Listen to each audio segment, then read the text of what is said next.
Hello everyone, I hope you are doing well. अभी हम problem करने जा रहे हैं, problem 11 from chapter 8 of solid state physics by M A Wahab. तो अभी स्टेटमेंट देखते हैं और फिर हम सोल्यूशन की तरफ चलते हैं। तो स्टेटमेंट ये है, द के alpha line from molybdenum has a wavelength 0.71 ऑंगस्ट्रम।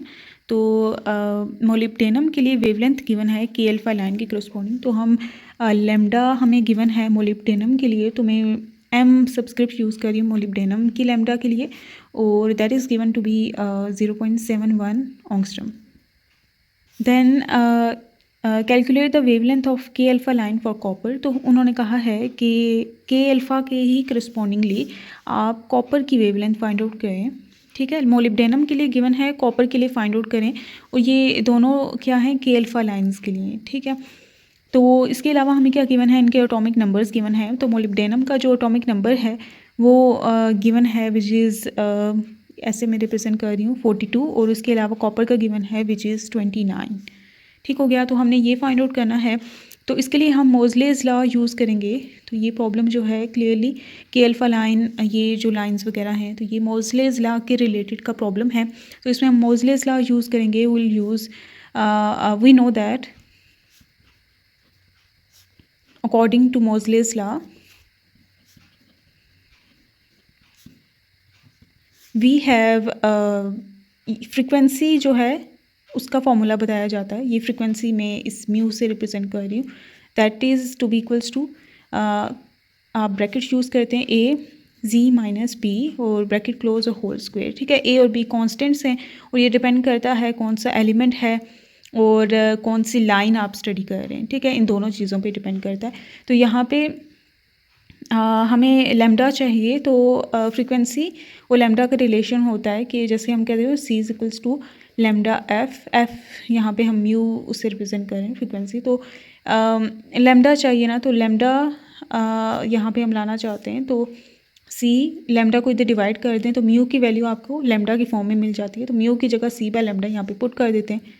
ठीक है, ये सिंपल जो स्पीड का फॉर्मूला फॉर एनी वेव हम यूज़ करते होते हैं। तो इस तरह से हमें Moseley's law in terms of lambda भी मिल जाता है।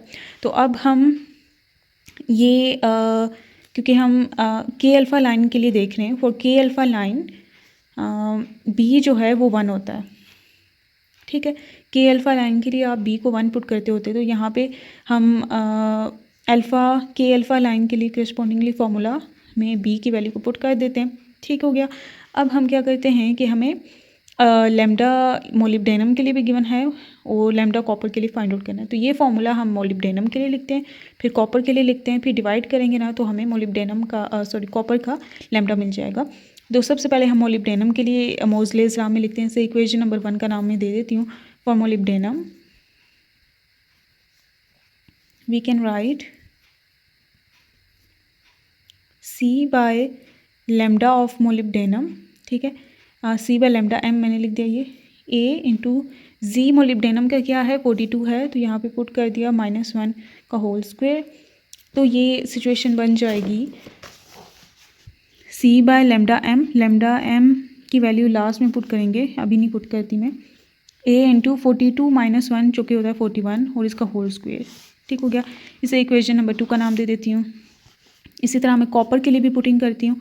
कॉपर के लिए पुट करेंगे तो C by lambda of copper equals A into Z जो कॉपर का है यहाँ पे पुट करेंगे। कॉपर का जी क्या है 29, तो पुट करेंगे 29 - 1 का whole square.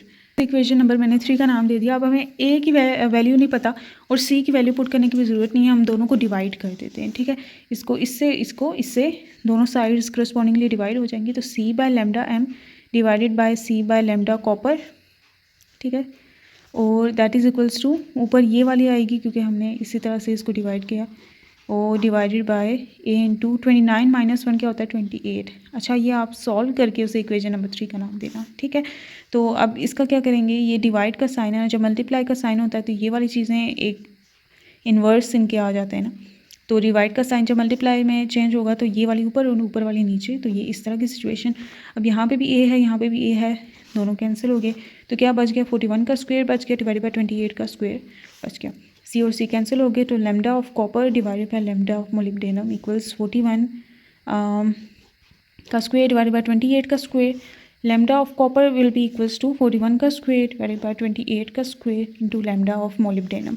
Lambda of molybdenum आप पुट करें तो आपके पास क्या आ जाएगा, मोलिब्डेनम का ये मैंने पुट कर दिया, ऑंगस्ट्रम यूनिट्स में पुट किया क्योंकि वो लास्ट में ये ऑंगस्ट्रम में ही आपने इसकी लिखनी है। तो ये मैं अभी कैलकुलेटर से कैलकुलेट करती हूँ, देखते हैं कि हमारा आंसर क्या आता है। तो 41 डिवाइडेड बाय 28 ओके, और इसका स्क्वायर एंड 0.71 से मल्टीप्लाई किया तो 1.522 इसका आंसर आया है, जिसे आप 1.52 ऑंगस्ट्रम इसका आंसर आ चुका है। और बुक में भी आप देख सकते हैं कि यही आंसर मेंशन्ड है। ओके, तो इस तरह से ये प्रॉब्लम हमारा सॉल्व हो गया है और आई होप आपको समझ आया होगा। लाइक करें, शेयर करें, सब्सक्राइब करें, दूसरों के साथ ज़रूर शेयर करें जिनके लिए भी ये वीडियोस हेल्पफुल हो सकती हैं। Hello everyone, I hope you are doing well. अभी हम प्रॉब्लम 17 करने जा रहे हैं from chapter 8 of M A. Wahab book, solid state physics by M A. Wahab book. Author का नेम है एम.ए. वहाब। सो अभी स्टेटमेंट देखते हैं और फिर प्रॉब्लम को सॉल्व करते हैं। तो according to the statement, the mass absorption coefficient of aluminium for x-rays of certain energy is 0.027 metre square per kg। तो ये mass absorption coefficient गिवन है एल्यूमिनियम के लिए और ये उसकी वैल्यू है। ठीक है, तो हम mass absorption coefficient जो है उसे रिप्रेजेंट करते हैं अल्फ़ा और इसकी सब्सक्रिप्ट में होता है m टू शो कि ये mass absorption coefficient है और ये वैल्यू गिवन है which is 0.027 metre square per kg। ठीक है, तो ये हमें गिवन है। Calculate the half value thickness of aluminium for these x rays. तो हाफ वैल्यू थिकनेस हमने फाइंड आउट करनी है, जिसे हम रिप्रेजेंट करते होते हैं एक्स और इसकी सब्सक्रिप्ट में एच जो कि शो करता है हाफ वैल्यू को। ठीक है, तो ये हमने फाइंड आउट करना है गिवन डाटा को यूज़ करते हुए for aluminium. And what thickness of aluminium would attenuate the x rays by 80%। तो थिकनेस हमने फाइंड आउट करनी है एल्यूमिनियम की जो कि अटेनुएट कर पाए एल्यूमिनियम को बाय 80%। ठीक है, तो उसके बाद है कि डेंसिटी ऑफ एल्यूमिनियम गिवन है जो कि हम रो से रिप्रेजेंट करेंगे एंड विच इज़ 2700 kg पर मीटर क्यूब। ओके, तो ये हमें डाटा गिवन है। अभी हम सोल्यूशन की तरफ चलते हैं। सो सोल्यूशन में सबसे पहले हम अपना फार्मूला यूज़ कर लेते हैं एक्स एच फाइंड आउट करने के लिए। तो this formula is rho sigma M is equals to 0.693 divided by XH। This is the formula. ठीक है, वैसे इसमें एक म्यू कोफिशिएंट भी आता है which is linear absorption coefficient और ये है mass absorption coefficient. Just for you to know, may be there may be some other problems जिनमें आपको लीनियर एब्जॉर्प्शन कोफिशिएंट का जिक्र मिले, तो दैट इज़ वाई मैंने बता दिया। तो linear absorption coefficient equals density times the mass absorption coefficient. Okay, which is equals to 0.693 divided by XH। तो XH फाइंड आउट करना है और इसको इस साइड पे रहने देते हैं और इन दोनों को इधर डिवाइड कर देते हैं, इसको इधर ले जाते हैं। तो ये मैं इधर लेगी और इन दोनों को डिवीजन में लिख देंगे हम। तो ये क्योंकि यही चीज़ें हमें गिवन है ना, तो अभी वैल्यूज़ को पुट कर देते हैं और वो पुट करने के बाद हमारे पास सिचुएशन ऐसी हो जाएगी। रो की वैल्यू है 2700 और ये आपने देख लेना है कि सब कुछ SI यूनिट में है कि नहीं। तो ये सारा कुछ SI यूनिट में ही है, हम देख सकते हैं। Sigma m which is 0.027। Okay, तो इस कैलकुलेशन को परफॉर्म करते हैं और देखते हैं कि आंसर क्या आता है।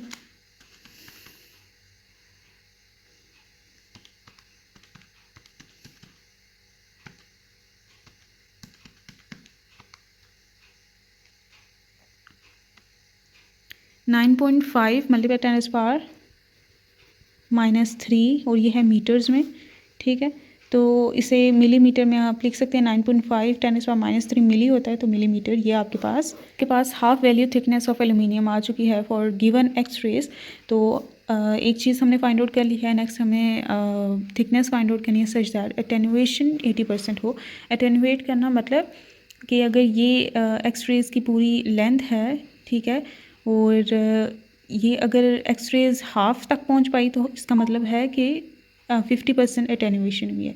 अगर एक्स रेज 80% तक यहाँ तक मतलब से 20% का हिस्सा रह गया हो और 80% यहाँ तक ज़्यादातर हिस्सा एक्स रेज ने पार कर लिया हो, उससे ट्रैवल कर पाई हो, ट्रांसमिट हो जाए 80% तक यहाँ तक, तो इसको हम कहेंगे कि 80% एटेनुएट कर लिया, मतलब उसके अंदर से पास हो गया 80% ऑफ द टोटल, मतलब बाहर बिल्कुल नहीं गया लेकिन 80% डिस्टेंस इसने ट्रैवल कर लिया और यहाँ पे रुक गया, ठीक है। तो इस तरह का ये मतलब है। तो अगर 80% उसने ट्रैवल कर लिया है तो कितना उसने ट्रैवल नहीं किया, दैट इज़ 20%। कितना रह गया इज़ 20%, और कितना रह गया यही का फॉर्मूला हमें पता होता है। And we know that I/I0 जो कि शो करता है कि कितना परसेंटेज जो है अटेनुएट हुआ, that is equals to e⁻⁻ sigma m rho x, ठीक है। और ये जो है ये रेशो बताती है कि कितना रह गया। तो रह गया 20%, जिसको अगर आप परसेंटेज से हटाएं, परसेंट का साइन हटाएं, तो ये आपके पास 2/10 बच जाता है ना, ठीक है। तो यहाँ पे रेशो आप 2/10 पुट करेंगे, ओके। मतलब 20% है ना, तो परसेंट का साइन हटाने के लिए 100 से आपने डिवाइड करना है। तो ये है सिचुएशन। तो इसको मैं आप अगर लिखूँ तो 20 divided by 100 equals e⁻⁻ sigma m rho x, ठीक है। x फाइंड आउट करना है, वो है पावर में, तो इसके लिए हम दोनों तरफ क्या लेंगे, नेचुरल लॉग लेंगे, taking natural log on both sides.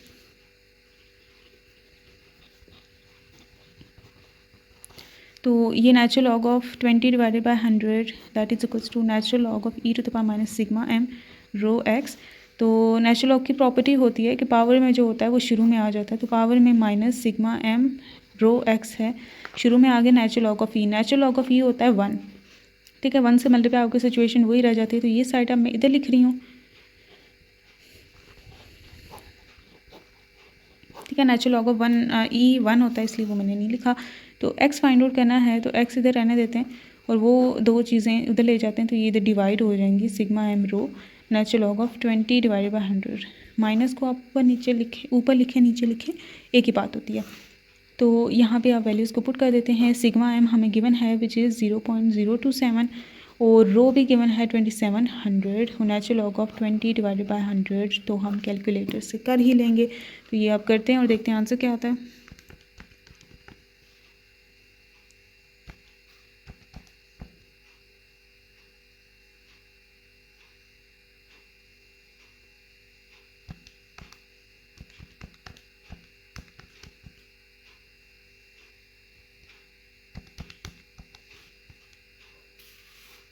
तो ये हम देख सकते हैं 0.022 इसका आंसर आ चुका है। तो ये x हमारे पास आ चुका है 0.022, और क्योंकि इसमें 10 पावर एनीथिंग कुछ भी नहीं है, तो ये सिंपल मीटर्स में आपके पास यही आंसर आया है।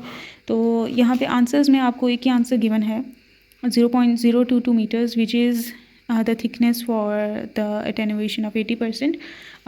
दूसरा आंसर नहीं गिवन, लेकिन एक आंसर ठीक आया है, तो दूसरे को भी आप मान लें कि वो भी ठीक आया है।